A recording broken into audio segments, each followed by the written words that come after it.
Assalamu alaikum and good morning, and welcome to the second day of the conference.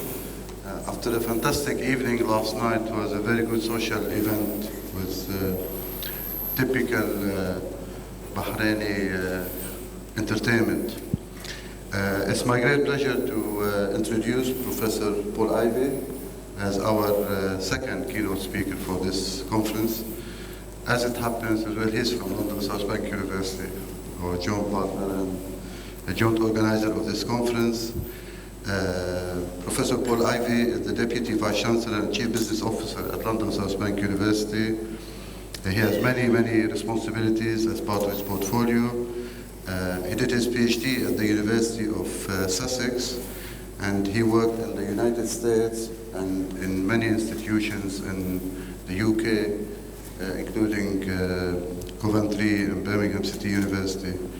And he has been with London South Bank for almost 5 years now. We started almost the same time when I came here. So it's my great pleasure to invite Professor Paul Ivey to give his keynote address, and I would like to conclude by saying that Professor Paul was named as Individual of the Year by the Chinese Handbag. Welcome. Thank you very much.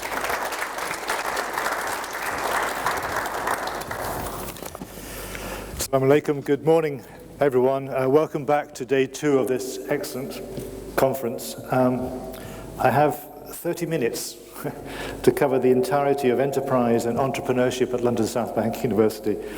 So in the traditions of enterprise, this is very much my elevator pitch to convince you that it's a worthwhile cause for any university. And then after that, let's have a discussion, please. I want to cover 5 things as quickly as I possibly can. An insight to what I think an entrepreneurial institution is. An insight also into personal and collective student motivation, because again, it's the students that we are working for. How best to externalize this work. Sometimes in universities we are a bubble, and it's important to take it out of that work. Some examples of some innovative partnerships that we are enjoying at London South Bank University, and an invitation to do more between Bahrain and the UK. And then a brief word on structures and impact and the importance of that. So quite a bit to try to get through. So all the time I want to draw on examples from London South Bank University. And all the time I want to try to put a human story behind all of this, because we talked yesterday correctly, I think, about organizations, companies, structures, and everything else. But all the time there are some fantastic personal stories behind all of this. So the first of those, entrepreneurial institutions. We were very, for colleagues who have come from the UK will know about the Times Higher Education Award process. This is an annual award process every year where all the merits of various universities are put on the table, and the judges decide who gets the prize for that particular year. The top prize, the Oscar for Best Male Actor, I suppose, in the university context, is the University of the Year. Not the supporting role, but the next one down is Entrepreneurial University of the Year. And in 2016, we put in an application for that award. And it was one of those applications that you put in, and it was very much, well, let's give this a go. Let's see what happens. And on the evening of the event, we had a small table in a nice hotel in London, and it was packed full of the very powerful institutions that were in the UK. And some of the colleagues on the tables I knew, and I went up to them and I did what we always do as academics. We're very big about things. I congratulated for them to be on the shortlist. And because we were who we were, they didn't congratulate us back. You know, it was very much the power politics in the room were what they were. And we were sitting around the table, and the short list of 5 or 6 universities was called out for Entrepreneurial University of the Year. And every time the university name was called out, the people on the table gave a round of applause, which was nice. And I said to the colleagues from London South Bank University, when they call our name out, cheer. I want the biggest cheer you can possibly make. Embarrass yourself completely, just in case we're never here again. Really enjoy it.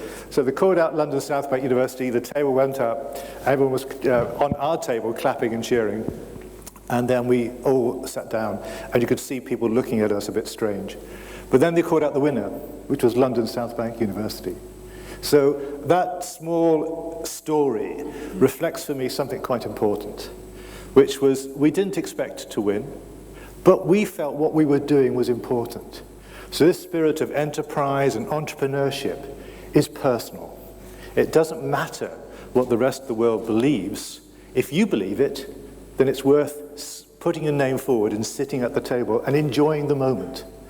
So again, it's a very human story of really what is important. From that, the year after that, we went to an award ceremony in Canada, and that unit that secured for the entire university, Entrepreneurial University of the Year, is now rated 15th in the world for the work that it does, but also 4th in Europe for the work that it does. And we are not the most entrepreneurial university in the UK. But what we do for our entrepreneurship, specifically in supporting our students and making sure that our students get the extra value from their curriculum and their courses to think about entrepreneurship is really important. So two things out of this, please, 2 human stories, is if you believe you're good, don't be embarrassed by it, don't be intimidated by other people around. If you believe you're good, take it forward. But always, for a university, never forget your students in this particular process. So just picking up on the students as well, in terms of personal and student motivation, I've got 5 examples, please, I want to draw out, which are working at the moment. And the first one's to do with the world of work. And employment for our students is absolutely fundamental. In fact, I sometimes think, and sometimes we tell our students this, that it's arguably more important than your degree. That first graduate job, that first step on the employment ladder is really very important. And so if you take some of our engineering students and our architectural students and our built environment students, you can see a career path. If you're a student studying photography, it's a little bit more challenging. There isn't a big corporate identity for you to go and work at. So how do our students get the world of work? So what we've done at London South Bank University is create what's called in the UK a community interest company. This is a company formed of a collection of people. And we've said to our entire year group of photography students, you form this company. It's your company, it's not ours. It's your company, you form it, and then use your time whilst you're a student to go out and do the portfolio development work. Go out getting clients in, taking the photographs, creating portfolios, because actually, once you graduate, that's going to be your world. That's going to be your world of work. And so the students are doing this. They're a bit shy. It's a bit of an intimidating process to do this. But they are now, through their degree process, practicing the skills that they're going to need when they graduate. And we're doing this through a commercial company, this spirit of enterprise. And also, the other important thing about this, entrepreneurship can be a lonely business. If you're all by yourself, wondering about, are you doing the right thing, are you doing the wrong thing? But if you're doing it through a community interest company or a collection of you, you have each other to work off and support, and that's really important. The other thing is food. And I'm not a connoisseur of food, but I'm just astonished how sophisticated food is becoming. For me, it's advanced biochemistry, it really is, the work that's being done in food. But there's a commercial element to it. Street food in the UK is becoming incredibly sophisticated and global, particularly in London. So London South Bank University has a collection of student groups that are creating their own food and businesses linked into the academics that are looking at healthy eating, nutrition, diet, sport and exercise as well to balance food with the well-being of the individual. And critically trying to put this into a commercial context. Some colleagues in the room may know about a borough market in London, a very famous global marketplace for food. Our students have their own stall there. They have their own stand, which is dedicated for them. So what they're doing is creating businesses, food businesses, healthy eating businesses, organic businesses, and using that market stall to test their products. So again, it's putting their study into a context of work, employment, and commerce. There's three examples I want to talk about around changing people's lives. It's not always about money.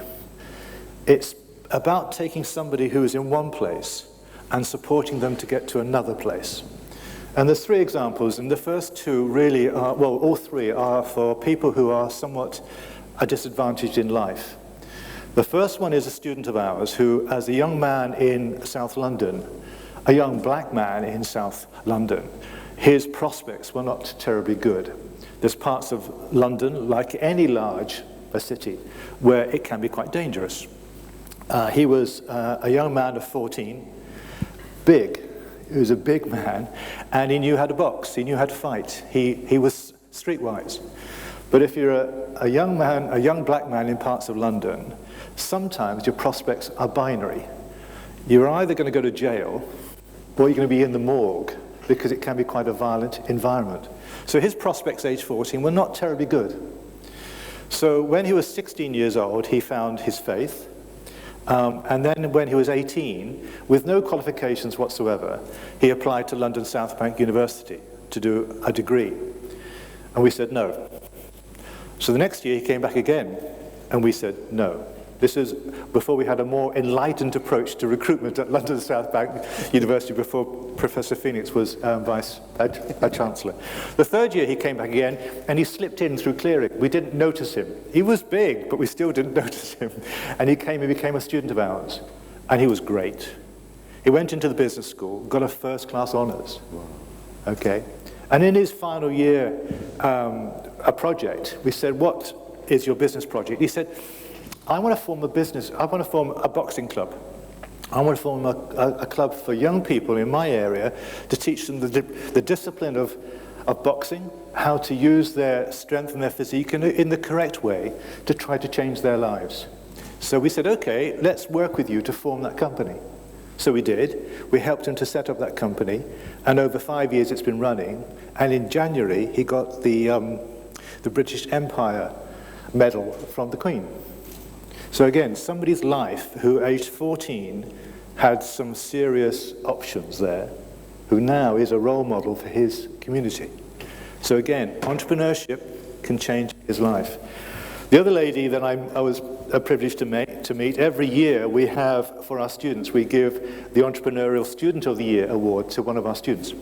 And this lady who won the award in this year, she was a grandmother, and I had the privilege of meeting her daughter and her daughter's daughter as well.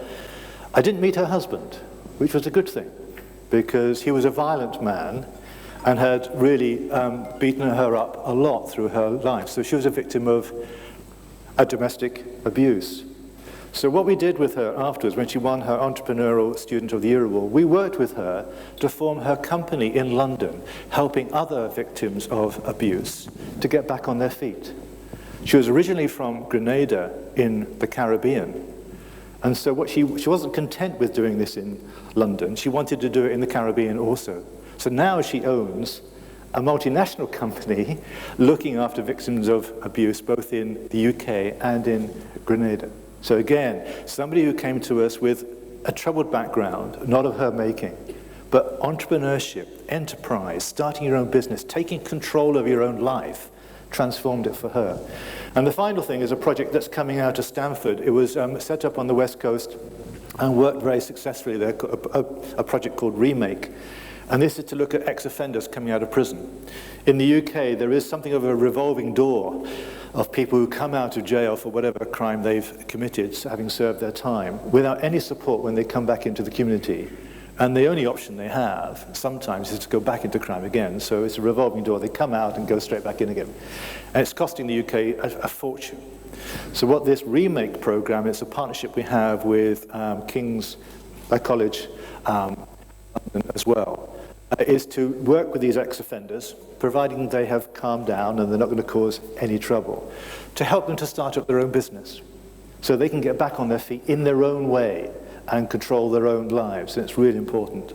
And we have the first graduation of those students next month. And it's aligned with another project which we're doing with refugees to the UK.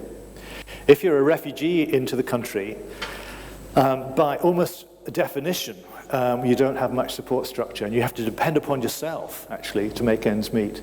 So we're working with refugees in the UK to create some fantastic businesses.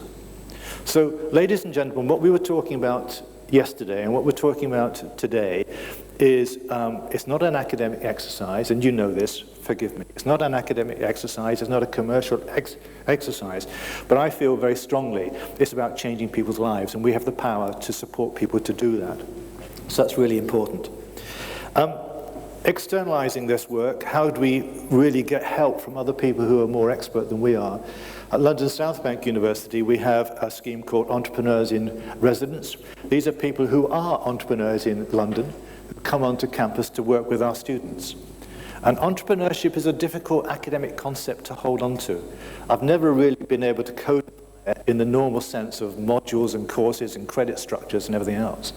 But if you see how entrepreneurs work with other entrepreneurs, this masterclass concept is very, very powerful. It's the best teaching pedagogy I've ever seen. And so it really does work fantastically. So if you're interested in doing this in your own institutions, think about organizations who are outside of your campus, who can come in, even for a few hours. It makes a transformational difference to the students who are involved. And we also have a process by which we bring our companies onto campus. We have something like 90 companies who have their headquarters on our campus. And being in South London, we can charge them quite a high rent for being there. We don't charge them the highest rent we possibly can. We discount it on provision that they work with our student body. So work with our student body in terms of curriculum, work with the student body in terms of internships and placements and work experience, but also, very critically, work with our student bodies in helping to think about where it's appropriate, new products and new markets. So this spirit, again, of enterprise and entrepreneurship. And there is a growing focus around innovation in South London, which is going to be quite powerful. North London is a high-end corporate structure, and for me, rather boring.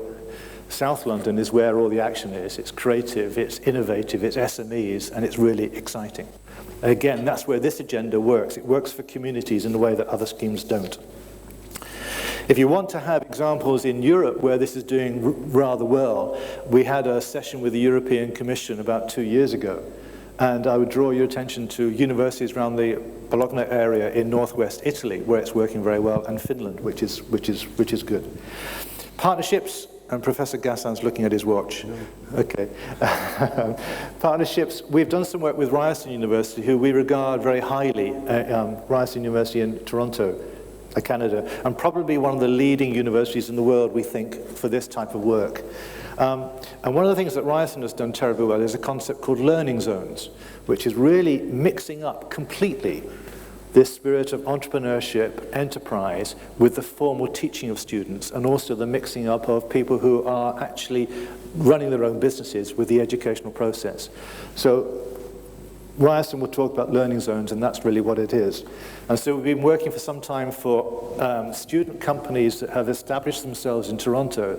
We're supporting them to set up in London, and also for our companies that have been set up in London to support them going back to Toronto. So again, trying to get this sort of international approach to it, and it's working reasonably well. We've done the same thing in New York with Long Island University. We've set up 2 of our student companies in the States, one in food again, and one in cosmetics. That's going really, really well. And so I think there is the prospect of international work around this enterprise and entrepreneurship support we can give to our students to set up in different countries and create different types of businesses. And then the invitation, it isn't a challenge, the invitation really is to say collectively in this room, what could we think is the right thing to do between Bahrain and the UK to support this? I think the potential is enormous. And we just need to take the workings of this conference yesterday and today and come up with some concepts that will work between our 2 countries. A little bit about structures and impact. Professor Phoenix made reference yesterday to this group structure where we are putting under one group the secondary education element in the UK, the further education element in the UK, and the higher education element. All grown up in the UK with distinct ethos, responsibilities, but as a consequence of that, becoming rather siloed. And we are looking at a way in which the education merits of each of those strands can be taken to its full potential, but also looking how we can link between them. Because from the student's point of view, they don't care, and nor should they. If they're sitting in the secondary sector or the further education sector or the higher education sector, they want quality. They want that development of their emotional intelligence. They want that social capital. It doesn't matter what they are. We as academics have to actually start the blending through. One of the things we can do is blend through completely across those three levels, enterprise and entrepreneurship. It applies just as strongly to school children as it does to college learners, as it does to university students. We have to find the way of doing that. And that's one of the unique offers I think we have from enterprise and entrepreneurship. So there is this cross-sector discipline. And as I said before, the best pedagogy I've ever seen in my life is that when you have a group of wannabe entrepreneurs sitting down with a successful entrepreneur that's made her or his fortune out of their business, the teaching is fantastic. It just sparks. You could see people learning in a way that you never see in a lecture theatre. So as academics, how do we codify that? How do we make sure that we can actually translate that unique experience? And we've run these masterclasses all over London. And we've had entrepreneurs from the States, from all across Europe, from the Far East, from China, coming into London to work with our students. And literally, ladies and gentlemen, it's the best teaching experience I have ever experienced. I just don't know how to replicate it time and time and time again, which we have to. And so we have to find a way of doing that. There is a hope, though. There's a European framework called Eurocomp, C-O-M-P. And if you have time, please go on the website for that, because it looks to be a very, very comprehensive structure and framework that will apply to all of our teaching for enterprise and entrepreneurship. And it will put real innovation back into our course material.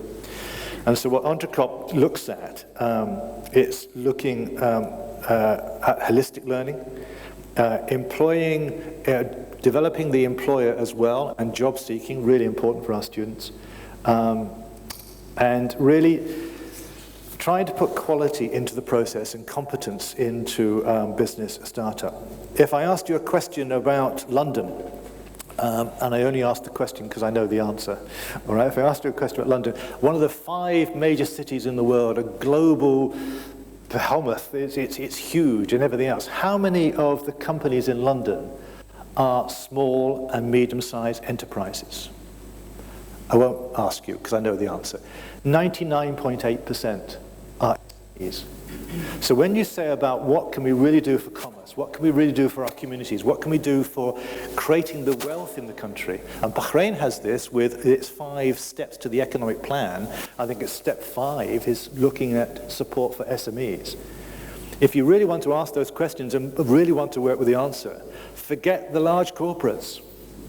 They are irrelevant in this process. If you really want to transform communities and the country's worth and create employment for everybody, then it's the SME market.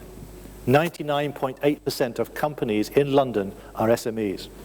So if my maths are right, that just leaves 0.2%. Who cares? So, ladies and gentlemen, this is a snapshot. It really is that in the time that we have. But I feel very strongly that across the world, and we've tested this in study tours that we've done throughout China, work with the British Council, work with the British Council in the stands, the various stands, a tour I did around Brazil. We know of the work that's going on in Bahrain in this area. This is a model that the whole world wants to pick up on. And across the world, students are shifting quite quickly on how they want to learn. They're moving very quickly to a process of self-learning and peer-to-peer learning. So under that particular process, what's the role of the academic going forward? Really fundamental question. And I think we have to, of course, support the student in their emotional development. We must never forget that when they come to us, they're 18, and they go through a transformation between 18 and 21. I can't remember what it's like to be 18, but I can remember it was quite a painful process. All right, so we have to support our students in their emotional development as they go through our various organizations. But increasingly, social capital will count. And this needs to be global. We can't just talk about the social capital of building in our own countries. Not because it's the wrong thing to do necessarily, but the students are asking for it. They want it. It's a completely new generation that we are trying to work.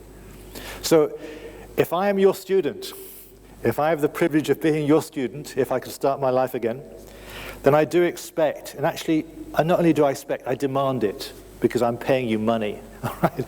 I expect relevant curriculum. Don't teach me something which I don't need to know because it's convenient for you. I want that relevant curriculum going forward. I want lecturers who are human beings, not just simply controllers of lectures. And how often does that happen in our university structure?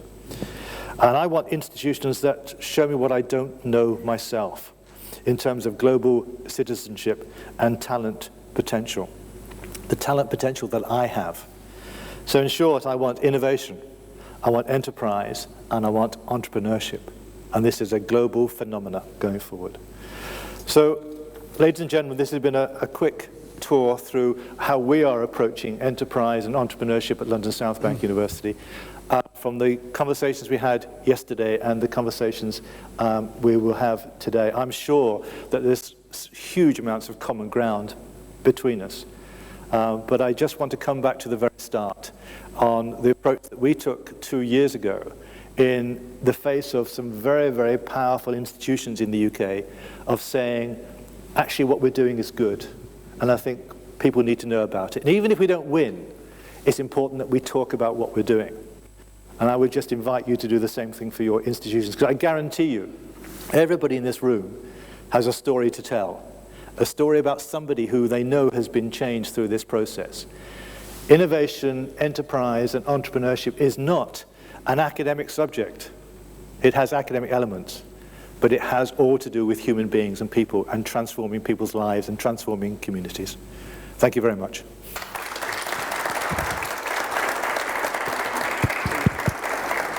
Thank you, Professor Paul. Is it on? You can hear me? Yes. Thank you for being inspirational. If I do content analysis on your presentation, 25 minutes, you've mentioned the students, 25 plus, which is inspirational because they are there, they are the future leaders, they are the entrepreneurs, they have the entrepreneur mind. And I'm delighted to hear so many stories associated with students. I hope one day you will come and set up something here at ASU, hopefully. Inshallah. We're going to New York, Bahrain is near. Any questions? I would like please to open it up now for questions and please, microphone please. There's three, in the UK at the moment, there's three main routes that you have with increasing degrees of control by the financier. Okay, you have the obvious one, which is crowdsource financing, which is underdeveloped in the UK compared to the US. Some work that I did a little while ago in the US with a manufacturing chain working to universities showed me that the US market for crowdsource financing is very, very well developed and actually very powerful.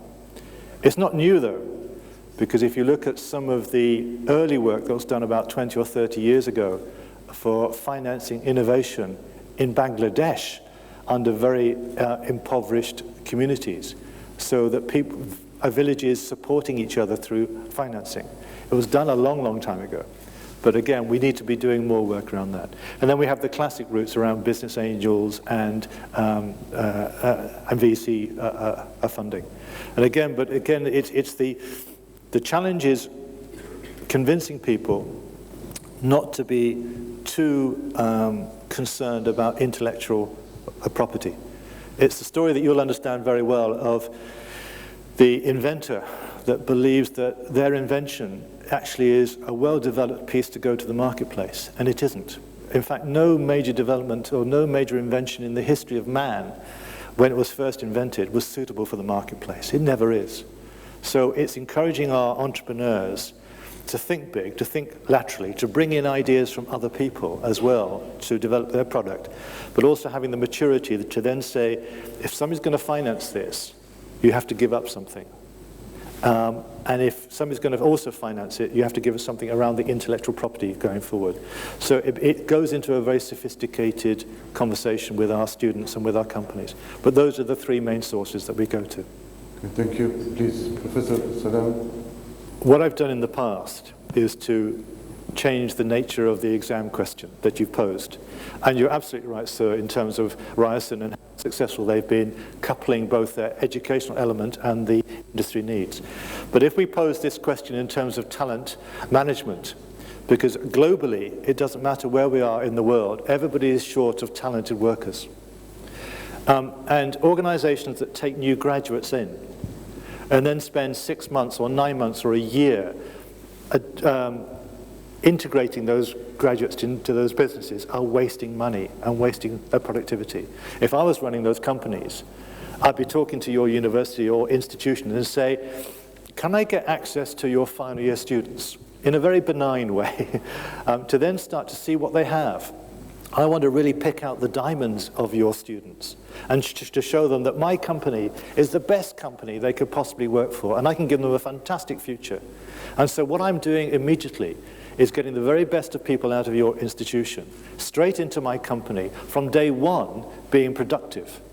And I'm also denying my rivals those students as well. So the competitive advantage that I get from the company's perspective is huge. I've secured my talent pool coming forward for the next few years, and I've denied it to my rivals. Now, if I was the managing director of that company, I'd be talking to you earnestly. And you would say to me, yes, of course, but I don't want to influence my students, and they are free vehicles. And I say that, I understand that really well. But I really want to make sure that I give them the best possible reason to come to my company. Can I look at your curriculum? Can I sit down and see where you are putting work-related projects in front of the students? Can I work with you to really make sure those projects are pulling out the very best that students can do? And you see where this conversation's going. Now, why are we doing this?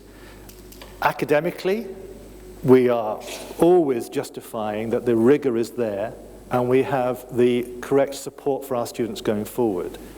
But also we're doing it because actually it's in the best interest of our students. We say to our students all the time, we do it on open days, when we say to them, when you come to university or any institution, it's what else you've done during your time at university that's really important. Because the story we always play out is that if I'm the recruiting director for the company that you come to, and you come to me as a student and say, I have a degree in X, you know, I've got a degree in this or I've got a degree in that, I'm going to say, so what? I've got lots of people who have a degree in this. What else have you done? Because I don't want to know necessarily about your qualifications, although it's important. I want to know about you. I want to know about you as a person. Are you going to fit in with the other fantastic people I have in my company? How are you going to assimilate? How are you going to support people when the company has some real pressure on it? How are you going to also ask for help when I've given you a job to do and you don't know how to do it? So the person at that stage matters just as much, arguably even more, than the degree. How do we develop those skills? Well, we have to bring the outside world into our structures. That's how I do it. Okay, we have time for final question. Please, Dr. Ashraf. You can't. There's a saying in English, I don't know whether it works in Arabic, you can't get a quart out of a pint pot. You can't get more out of the pot than the pot can hold. And that's true for being an academic, okay? We only have a certain amount of hours, and successful academics sacrifice sleep, we lose holidays and everything else to get our careers going, so we are motivated people, but it can't be pushed to a ridiculous position. Just put it in a logical context, is that the demands placed on you in terms of your publications and your peer review process, they're global, they're part of some journal or professional body. That's not going to go away, you can't influence that. So you have to meet that demand. So logically, what do you then have to find some time with, which is around your teaching practice? Now, that means that the way to focus on getting a successful research career is to get your teaching practice as innovative as you can possibly make it. So are we doing what we've always done, I think, as academics? And I've just done it myself with the question I asked of you, asking closed questions in our assessment process. Are we saying to our students, given what you know, work this out and give me the answer? And you know what the answer is. So you can assess them on how well they've done. So when they graduate, being expert at doing that, they graduate expertly being able to answer the questions that you have given them. They then go into the world of work, where it's all open-ended work. It's open-ended questions. There is no pet answer that the professor has that they can say, got that right or got it wrong. It's all open-ended. But we don't train them for that. We don't teach them for that. So if we change our pedagogy to more open-ended questioning and assessments and everything else, not only is it making your life easier, because actually the students are doing the work for you. They're doing the work for you, but actually you're preparing them for the world of work as well. And so you used your students when they're, actually I think it could be done much earlier in their academic journey than we anticipate. You're using your students as almost your research assistants in this process. Now it sounds fanciful, but it works. It really, really works. And one of the lunatic things I've done in the past was to put students in charge of the assessment process, designing the assessment process. And when I did it, my colleagues said, I'm mad. Every time I've done it, though, the students made it harder. They made it harder for themselves. Because who has more stake in the assessment process? Us as professors or the students? It's the students who have it. They demand that it's a tough assessment because it's their degree. They have ownership. So we have to let go. If you could let go, and I'm sure you're doing this, so I'm not trying to preach to you, but if we could let go a little bit more, then the demands of teaching go down. And you can then, sir, get your balanced life, which is so important for you. Okay, we don't have time, unfortunately, anymore. Thank you, Professor Paul. Thank you. Now we split into parallel sessions once again. Please, we will try our best to see if some presenters did not turn up to finish a little bit earlier so you can see more of Bahrain in the late afternoon. But if we may reschedule some of the sessions, please. If you need to be around, don't go anywhere else, but we'll try our best to finish maybe around 1 hour earlier if possible. Okay, thank you so much.